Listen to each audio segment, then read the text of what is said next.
আর চতুর্থীর রাতের ছবিগুলো আপনাদের দেখাতেই হবে। আর এরই মাঝে চোখ রাঙানি রয়েছে দুর্যোগের, মাঝে মধ্যেই কয়েক পশলা বৃষ্টি হচ্ছে, কিন্তু তাতে কি সব কিছু উপেক্ষা করে গোটা রাজ্য মাতোয়ারা। আমরা জেলা থেকে শহর সব দিকেই নজর রাখছি। যারা বাড়িতে রয়েছেন ঘরে বসে তারা দুর্গা দর্শন করবেন নিউজ 18 বাংলার পর্দায় নজর রেখে। চলুন শুরুতেই একটু আপনাদের নিয়ে যাই বোসপুকুরে। যে ছবি আপনাদের দেখাচ্ছি বোসপুকুর শীতলা মন্দিরের, সে ছবি সত্যি মন ভালো করা একটা ছবি। সমাজকে বার্তা দিচ্ছে বোসপুকুর শীতলা মন্দির, সংরক্ষণের বার্তা। আর এই মুহূর্তে নিশ্চয়ই ভিড় বেড়েছে, কারণ চতুর্থী, বৃষ্টি হচ্ছে না এখন, চেটে পুটে উপভোগ তো করতেই হবে। আবির রয়েছে আমার সঙ্গে, আবিরের কাছে যাই। আবির, চোখ রাঙানি রয়েছে দুর্যোগের, কিন্তু সন্ধে থেকে ছবিটা যেরকম, এর আগে যখন তোমার সঙ্গে কথা হচ্ছিল শুধু ভিড় দেখতে পেয়েছিলাম, এখন নিশ্চয়ই ভিড়টা বেড়েছে। প্রথমত হচ্ছে যে তোমাকে জানিয়ে রাখি যে একেবারে দক্ষিণের একেবারে কসবা, বালিগঞ্জ, এই সমস্ত যে জায়গা, এখানে ভিড় যথেষ্ট। আমি অবশ্য একটু বোসপুকুর থেকে এই মুহূর্তে এগিয়ে এসেছি, আমি একডালিয়াতে এসেছি রাতের ভিড় দেখতে। ভিড় বলে যদি কোনো বিষয় থাকে, তাদের মধ্যে কোনো ক্লান্তি যে নেই, একডালিয়ার মণ্ডপের সামনে এসে পৌঁছানোর পর সেটা বুঝতে পারা যাচ্ছে। রাত 11:05 এই মুহূর্তে, এবং বেশ ভালো ধরনের ভিড় এই মুহূর্তে হচ্ছে গোটা একডালিয়া এভারগ্রিন জুড়ে। এবং মানুষ একেবারে প্রবাহের মতো তারা একেবারে আসা যাওয়া চালিয়েই যাচ্ছেন। এবং মানুষ কোথাও, তুমি যখন বলছিলে যে কোথাও বোধহয় একটা দুর্যোগের বা দুর্ভোগের একটা আশঙ্কার বিষয় থাকে, সেই দুর্ভোগের আশঙ্কার মধ্যে বোধহয় মানুষ আগে থেকে চাইছেন তাড়াতাড়ি হচ্ছে মণ্ডপ দর্শন করে নিতে, তারা চাইছেন হচ্ছে তারা যতটা সম্ভব বেশি করে তারা এনজয় করতে। এবং সেটা হচ্ছে চতুর্থীর রাতেও, রাত 11টা বেজে যাওয়ার পরেও পুরো দমে দেখতে পাওয়া যাচ্ছে। আমি বাইপাসের কতগুলো জায়গাতে গিয়েছিলাম, আমি দক্ষিণ কলকাতার একাধিক মণ্ডপে বেশ কিছুটা সময় ধরে বেশ ঘুরে বেড়াচ্ছিলাম, এবং সেখানে আমরা দেখতে পাচ্ছি যে মানুষ অন্যান্য বার যেভাবে চুটিয়ে পুজোতে এনজয় করেন, এবছরও এখনো পর্যন্ত ঠিক সেভাবেই তারা এনজয় করছেন। দেখি যারা ঠাকুর দেখতে এসছেন তাদের সাথে কথা বলি। কোথা থেকে আপনারা ঠাকুর দেখতে? ঠাকুরিয়া। আজকে কি আগে থেকে প্ল্যান ছিল ঠাকুর দেখে নেবো এদিকে, নাকি বৃষ্টি হতে পারে এই আশঙ্কায় দেখা শুরু? কিছুটা বৃষ্টি হতে পারে আশঙ্কাতেও আছে, তাই তো মনে হচ্ছে। কতগুলো প্ল্যান নিয়ে আজকে ঠাকুর দেখবেন? মোটামুটি এদিকে সিংহি পার্ক, একডালিয়া এইসবই দেখবো, আশপাশটা দেখে বাবুবাগানটা দেখবো। ছোট থেকে তো নিশ্চয়ই ওই অসুর দেখে অভ্যস্ত। এখন অসুর বলতে কাকে বুঝছেন, এবারের আবহাওয়াকে, নাকি এই যে অসুর দেখা যাচ্ছে প্রতিমার সাথে তাকে? এখন আপাতত তো আবহাওয়াই মনে হচ্ছে। আবহাওয়া, অসুর সবাই বলছেন, যদিও তাকে টেক্কা দেওয়ার জন্য বা তার বিরুদ্ধে লড়াই করার জন্য বোধহয় মানুষ প্রস্তুত। তোমাকে আমি শুরুতেই বলছিলাম একেবারে ভিড় যদি কেউ হয়ে আর থাকেন। একডালিয়া তো সত্যি অলওয়েজ এভারগ্রিন, তাই একডালিয়া এভারগ্রিন নামটাও সার্থক। অবশ্যই আমাদের নজর থাকবে আবির বিভিন্ন প্রান্তের দিকে। ঘড়ির কাঁটায় রাত 11টা বেজে গেছে, আর যে ছবিটা প্রত্যেক বছর ধরা পড়ে ঠিক এইভাবে, একইভাবে, তা হচ্ছে শ্রীভূমি স্পোর্টিং। ঠিক এতটাই ভিড়, এতটাই জাঁকজমক, এবং মহালয়া থেকেই শুরু হয়ে গেছে প্যান্ডেল হপিং। ইরন রয়েছে আমার সঙ্গে। ইরন, এর আগে যখন দেখেছিলাম তখন তো ভিড় দেখেছি, আমরা জানি শ্রীভূমি মানে অলওয়েজ শুধু ভিড়ই, সেটা সকাল হোক বা রাত। এখনকার ছবিটা কি? রাত বাড়ছে, ভিড়ও বাড়ছে নিশ্চয়ই, কারণ শ্রীভূমি মানেই শুধুই দর্শনার্থীদের ভিড়। দেখো, তুমি চতুর্থী হোক, মহালয়া হোক, দশমী হোক, একাদশী হোক, পুজোর শুরু থেকে শেষ হোক, যে কোনো দিন 24 ঘন্টা ক্যামেরা লাগিয়ে দাও, 24 ঘন্টা ভিড় ছাড়া কিছু দেখতে পাবে না। সাম্প্রতিক সময়ে ভরা বর্ষণে, বৃষ্টিতে মানুষ প্রায় হাঁটু জলে ঠাকুর দেখতে এসছেন। সেক্ষেত্রে চতুর্থীর রাতে তো বৃষ্টি নেই, বিকেলে কয়েক ফোঁটা হয়েছে ঠিকই, তারপর থেকে মনোরম পরিবেশ। মানুষ যত রাত বাড়ছে, মানুষের ভিড় বাড়ছে। এই ভিড়ের থেকে আমি পঞ্চকন্যা, 5 কন্যাকে জোগাড় করে নিয়েছি। আসলে 5 জন কলেজ বন্ধু, তারা একসঙ্গে শ্রীভূমি দেখতে এসছেন।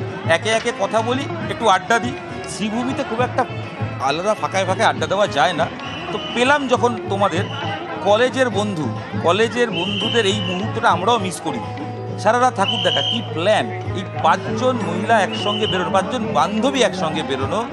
বাড়িতে পারমিশন দিল তো? হ্যাঁ, বাড়িতে পারমিশন দিয়েছে, সবাই একসঙ্গে বেরিয়েছি। আজকে হোল নাইট ঠাকুর দেখবো। ওটা ঠাকুর দেখা হয়েছে? এই ফার্স্ট টাইম শ্রীভূমি দিয়ে স্টার্ট নতুন করেছি। পোশাক এই নিয়ে তো কোনো সন্দেহ নেই। জুতোটাও কি নতুন না পুরনো জুতো পরে এই চতুর্থীতে হাঁটাহাঁটি? না, পুরোনো জুতো পরে চতুর্থীতে হাঁটাহাঁটি। আমি ঠিক ধরেছি, নতুন জুতোটা তুলে রাখা আছে। হ্যাঁ, এই ওয়েদারের জন্য, বৃষ্টির জন্য। ছাতা আছে নাকি ব্যাগে? হ্যাঁ, ছাতা আছে। ছাতা আছে, ছাতাও রয়েছে, সবকিছু নিয়ে বেরোনো হয়েছে। রেনকোট? রেনকোট নেওয়া হয়নি, প্রয়োজন পড়বে না। ড্রেসটা দেখাবেন কি করে? অবশ্যই প্রয়োজন মানে পড়বে একটা না। প্রশ্ন, এই যে ভিড় শ্রীভূমিতে হয়, হ্যাঁ। এই ভিড় ঠেলে আসতে প্রত্যেকবার ইচ্ছে করে, কিসের টানে আসেন বলুন? অবশ্যই ঠাকুরের টানে, অবশ্যই প্যান্ডেলের টানে, প্যান্ডেল হপিং এর টানে, যে এনজয়টা হয় পুজোর সময় তার টানে। এটা বাঙালিদের ঐতিহ্য, সেই জন্য সেই সুদূর চাকদা থেকে এসছে। অবশ্যই। হ্যাঁ, আমি কথা আড্ডা দেবো আর আচ্ছা, তোমার বন্ধুরা সবাই মানে তুমি স্থানীয়, বাকিদের চাকদা থেকে নিয়ে এসছো? একদম, কেন আনবো না, আমাদের শ্রীভূমি বলে ব্যাপার। চাকদা থেকে বললে যে সবাই এসো শ্রীভূমিতে, হ্যাঁ, কেন বলবো না, ওরা নিজেরাই বলছে শ্রীভূমি দেখতে যাবো কিন্তু। শ্রীভূমির পাশ থাকলে মনে হয় এটা সবচেয়ে সেরা মুহূর্ত, তাই না? একদম একদম, কেন না। এই 5 বান্ধবী মিলে ঠাকুর দেখা, খাওয়া দাওয়া হলো। আর ওর মতো কি জুতোটা পুরনো না তোমার জুতোটা নতুন?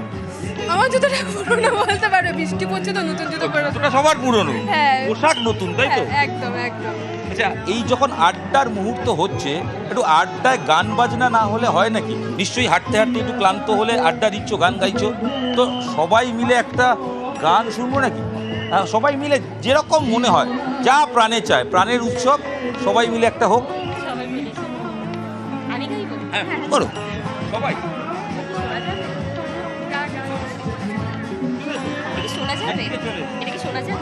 আমরা একটা গানের আড্ডায় চলে যাই, আড্ডা দিতে দিতে একটু গান সবাই মিলে, হ্যাঁ, গলা ছেড়ে গাইতে হবে। চলো স্টার্ট।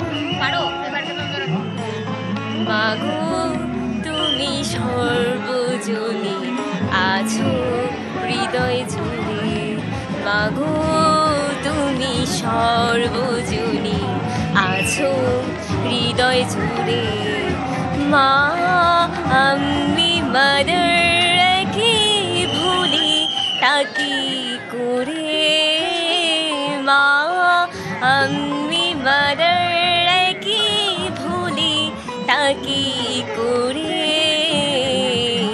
মাগো তুমি সর্বজনী আছো হৃদয় জুড়ে। সবাই মিলে একবার জয় মা দুর্গা হবে নাকি? সবাই মিলে, এটা সবাই বলতে পারবে। Ready, 1 2 3 start. সত্যি এই স্পিরিটটাই তো বাঙালির থাকে একেবারেই ইরন, এবং অবশ্যই শ্রীভূমি মানেই ভিড়ে ভিড়, আর এইটা তো থাকবেই, পূজা ভাইবস বলে কথা। এবার বালিগঞ্জ কালচারালের ছবি দেখাবো, তার কারণ এবার তাদের 75 বছর। আর সাউথের ঠাকুর যারা দেখেন তাদের লিস্টে বালিগঞ্জ কালচারাল থাকবেই থাকবে। সোমরাজ রয়েছে আমার সঙ্গে। সোমরাজ, 75 বছর অবশ্যই স্পেশাল বালিগঞ্জ কালচারালের কাছে, এবং বালিগঞ্জ কালচারাল মানেই আমরা জানি যে আভিজাত্য আর আধুনিকতার একটা মিশেল। এখনকার ছবিটা কি? ভিড় তো বাড়ছে। দেখো, অবশ্যই আমরা যে ভিড় দেখে অভ্যস্ত চতুর্থীর রাতে, বালিগঞ্জ কালচারালে এলে বোঝা যাবে যে চতুর্থীর রাতের ভিড়টা কিন্তু অন্যান্য সপ্তমী অষ্টমীর রাতের মতো ভিড় মনে হচ্ছে। অবশ্যই এর পিছনে একটা কারণ আছে, কারণ হচ্ছে বৃষ্টির একটা আশঙ্কা। যাতে বৃষ্টি হবে না তো এই আশঙ্কাতেই চতুর্থীর রাতেই সবাই চলে আসছেন বালিগঞ্জ কালচারালের ভিড়। অবশ্যই আমি আমার চিত্র সাংবাদিক অসিতকে বলবো সেই ছবিটি দেখাতে, যে তুমি দেখতে পাচ্ছ যে বালিগঞ্জ কালচারালের এই মুহূর্তে ভিড় রাত 11টা বেজে গেছে। অন্তত দেখলে মনে হবে না চতুর্থীর রাতে এই ভিড় দেখে আমরা অনেকেই হয়তো অভ্যস্ত নয় যে ভিড় আমরা দেখতে পাচ্ছি। একদিকে যখন ঠাকুর দালান তুমি দেখতে পাচ্ছ, এবারের যে বালিগঞ্জ কালচারালের ভাবনা প্রথা, একদিকে যখন রয়েছে ঠাকুর দালান, এই ঠাকুর দালানের পাশাপাশি রয়েছে নজর কাড়া প্রতিমা। বালিগঞ্জ কালচারালের এবার প্রতিমা কিন্তু নজর কেড়েছে। পাশাপাশি এই যে বালিগঞ্জ কালচারালে যেখানে পুজো হয় সেখানে রয়েছে একাধিক আবাসন। এই আবাসনগুলিকেও এবার তারা থিমের মধ্যে অন্তর্ভুক্ত করেছে। তুমি দেখতে পাচ্ছ ইতিমধ্যেই যে প্রতিমা নজর কেড়েছে সেই প্রতিমার ছবি। এই প্রতিমা দেখার জন্যই কিন্তু গোটা রাজ্য থেকে আসছেন, উপভোগ করছেন, এবং তারপর এক এক করে বেরিয়ে যাচ্ছে। না, সব থেকে যেটা বাধা হচ্ছে সেটা হচ্ছে মোবাইল ফোন।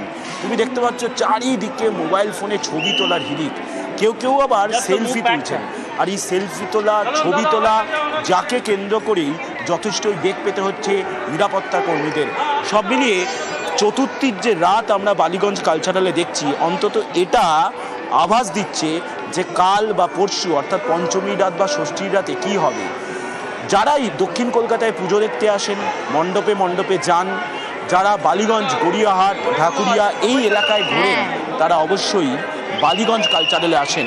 আর 75 বছর ধরে বালিগঞ্জ কালচারাল মাস্ট তাদের কাছে, তার কারণ আভিজাত্য ফুটে ওঠে বালিগঞ্জ কালচারালে বরাবর, কারণ তাদের নামের সঙ্গেই তা জুড়ে আছে।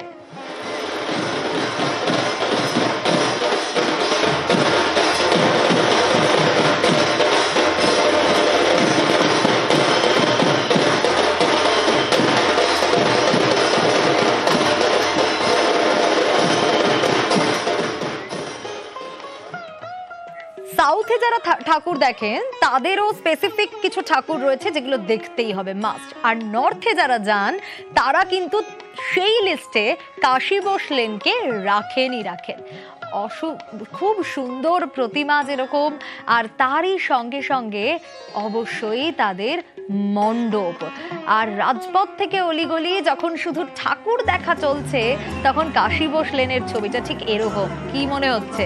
এটা মনে হচ্ছে চতুর্থীর রাত, কিন্তু কি করা যাবে, বৃষ্টি যদি হয়, তাই আগে ভাগেই সবাই ঠাকুর দেখে নিচ্ছে। যদিও ভিড় আরো বাড়বে এরপর। বিশ্বজিৎ রয়েছে আমার সঙ্গে। বিশ্বজিৎ, সাহিত্যিক লীলা মজুমদারের আত্মজীবনী তুলে ধরেছে কাশী বসলেন, আর এক কথায় অনবদ্য শিক্ষণীয়। কি তাদের ভাবনা, কি তাদের থিম, কিভাবে ফুটে উঠেছে যদি একটু বলো, আর অবশ্যই এখনকার ছবিটা। একদমই পাকদণ্ডী অর্থাৎ আত্মজীবনী সাহিত্যিক লীলা মজুমদারের ছোটদের নিয়ে যার এই গল্পগাথা, বিভিন্ন প্রতিবেশীর বাক্স থেকে শুরু করে বিভিন্ন যে সাহিত্য ছোটদের, সেগুলোই তুলে ধরা হয়েছে। এবং সর্বোপরি এখানে যেন লীলা মজুমদার সর্বত্র বিচরণ করছেন, একদম লাইভ পারফরমেন্স করা হচ্ছে, এবং সেটা দেখার জন্য দর্শকেরা দাঁড়িয়ে পড়ছেন। আর যারা আসছেন তারা কিন্তু সবাই ছোট এমনটা নয়, তবে ছোটদের জন্য মণ্ডপ হলেও যারা আসছেন তাদের মধ্যে ছোটদের যে একটা সেই মনের যে কথা, সেটাও যেমন আসছে। 1 মিনিট কথা বলা যাবে? ম্যাডাম একটু কথা বলবো। এই যে লীলা মজুমদারকে নিয়ে এই কাহিনী, ছোটদের কথা মনে পড়ছে? ছোটদের মানে কারণ হ্যাঁ একটু মানে ছোটবেলার কথা মনে পড়ছে এই মণ্ডপটা দেখে? হ্যাঁ একটু না, এবার জাস্ট খুব তাড়ায় আছি। অর্থাৎ যারা আসছেন তাদের দিকে একবার দেখাবো যে মণ্ডপ জুড়েই যে ছোটদের কাহিনী, সেই ছোটদের কাহিনী। বাবু একটু এদিকে এসো তো, কি দেখলে? এটা তো তোমাদের জন্যই। কেমন লাগলো? অনেকই ভালো লেগেছে এখানে ঘুরে। একটু এই ঘুড়ি ওড়াতে বা একটু ছুটে যে লাইভ পারফরমেন্স, সেটা কেমন লাগলো? মায়ের সঙ্গে এসেছে, কেমন লাগলো ছোটদের নিয়ে? বাচ্চারা কেমন? সুন্দর, খুব সুন্দর। হ্যাঁ, খুব ভালো লেগেছে। সত্যি তো, এটা কিন্তু খুব আলাদাই উত্তেজিত জন্যও। হ্যাঁ, ভীষণ এক্সাইটেড। একেবারে কাশী ওদেরকে নিয়ে বেরোতে পেরেছি, আজকে বৃষ্টি নেই। বাড়ছে তত ভিড় বাড়ছে, কারণ এই লাইভ পারফরমেন্স এটা তো একটা বাড়তি আকর্ষণ বটেই।